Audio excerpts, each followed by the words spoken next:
Welcome to Journeys of Faith. This audiobook is entitled The Life of St. Maxmilian Kolbe, Martyr of Auschwitz. It is narrated by Bob and Penny Lord, and the authors are also Bob and Penny Lord. Thank you. Hello, family. We're Bob and Penny Lord, and we have a story to tell you about a priest, a martyr, and a son of Mary, a man who would have been declared saint even if he had not given his life for another.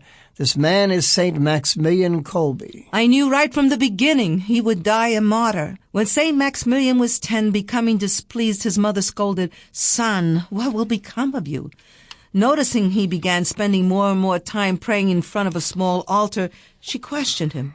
He shared he had asked the Madonna what was to become of him, and she appeared holding 2 crowns in her hands, one that he would remain pure, and the other he would be a martyr. He had chosen both. When he took his final vows, he requested Mary be added to his religious name. He wrote, "For the future, I place all my trust in Mother Mary. If God wills it, if I live, I will tell it by word of mouth."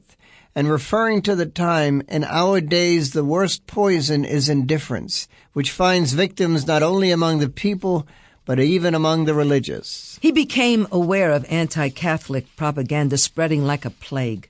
He did not ignore these as merely rumblings as a result of political and economic crisis, history repeating itself but sure to pass over. To him, it was clearly a conspiracy against Christ and his church. He would form an army to defend the Immaculata, her son, and his church. The organization of the enemy's army appalled him. He had complained, while we are limiting ourselves to passively praying, the enemy's forces are gaining the upper hand.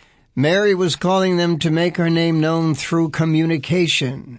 And what better media at that time than a magazine, the Knights of the Immaculata?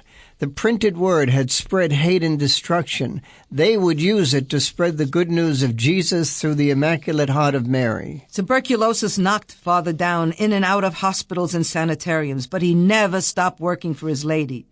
Even in the hospital, he would walk through the wards, teaching Catholics and non-Catholics alike. Slowly, his words, the seeds he had been persistently planting, would start to bloom, and conversions came about. Upon his release from the sanitarium, Father Maxmilian returned to Krakow and the Knights and began working with an urgency as if his life on earth would be short.